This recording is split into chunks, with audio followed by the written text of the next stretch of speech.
भारत के अंदर और भारत के बाहर जिस तरीके से मोदी गवर्नमेंट इस खालिस्तानी मूवमेंट के साथ डील कर रही है, उसको देखकर ऐसा लग रहा है कि अब तो कुछ बड़ा होने ही वाला है। सिख फॉर जस्टिस और खालिस्तानी एलिमेंट्स खास तौर पर 4 देशों में एक्टिव हैं: अमेरिका, ब्रिटेन, ऑस्ट्रेलिया और कनाडा। ये चारों देश फ्रीडम ऑफ एक्सप्रेशन के नाम पर खालिस्तानी मूवमेंट को अपने देश में पनपने दे रहे हैं, भारत विरोधी ताकतों का समर्थन कर रहे हैं। एंड आज नहीं, भारत पिछले कई सालों से कह रहा है कि ये देश एंटी इंडिया खालिस्तानी एलिमेंट्स के ऊपर एक्शन ले, मगर ये सब एंजॉय करते रहते थे। लेकिन अब मोदी गवर्नमेंट एक्शन मोड में आ गई है। अभी पिछले हफ्ते ब्रिटेन का नंबर लगा था और अब मोदी सरकार ने कनाडा का नंबर लगा दिया है। रिसेंटली कनाडा के अंदर भी इंडियन एम्बेसी और इंडियन कंसुलेट्स के ऊपर लगातार हमले काफी बढ़ गए थे। वहां पर कई सारी हिंदू कम्युनिटी के लोगों को भी टारगेट किया गया था। एंड पंजाब में अमृतपाल सिंह के ऊपर एक्शन के बाद वहां पर खालिस्तानी एलिमेंट्स काफी वायलेंस के ऊपर उतर आए हैं। ब्रिटिश गवर्नमेंट की तरह कनाडा की गवर्नमेंट भी भारत की एम्बेसी और भारत के कॉन्सुलेट्स की सेफ्टी को इंश्योर करने में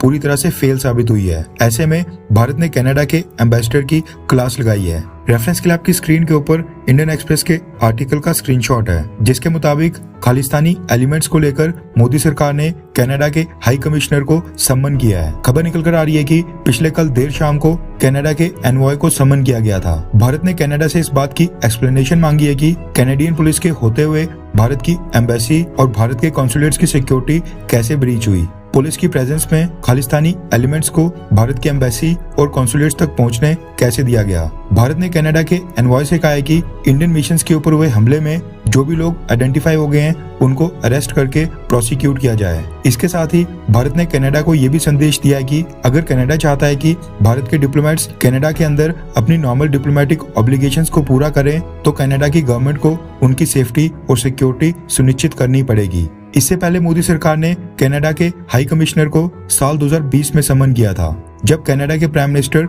जस्टिन ट्रूडो ने भारत के फार्मर्स प्रोटेस्ट के ऊपर कमेंट करके दखल दी थी। वैसे देखा जाए तो कनाडा के प्राइम मिनिस्टर जस्टिन ट्रूडो की हिस्ट्री रही है कि वो कनाडा के अंदर खालिस्तानी एलिमेंट्स के साथ अच्छे रिलेशंस बना के रखते हैं, उनकी रैलीज को भी अटेंड करते हैं एंड उनको प्रोटेक्ट करने का काम करते हैं। वो भी तब जब खालिस्तानी मूवमेंट के कारण साल 1985 में 260 से ज्यादा कनेडियन सिटीजन्स मारे गए थे। आप में से शायद ज्यादा लोगों को ये पता नहीं होगा कि 23 जून 1985 को कनाडा से लंदन होते हुए दिल्ली आ रही एयर इंडिया की फ्लाइट में बॉम्ब ब्लास्ट हुआ था।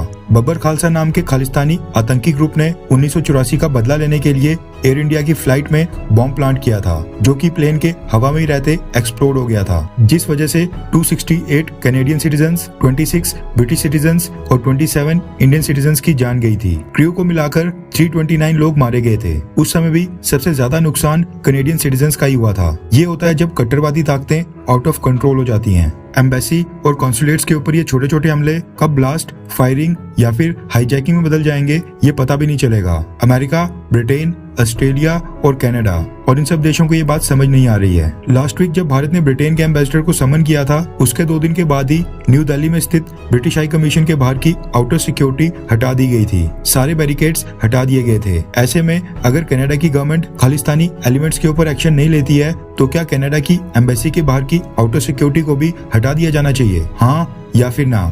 नीचे कमेंट करके अपनी राय जरूर बताएं।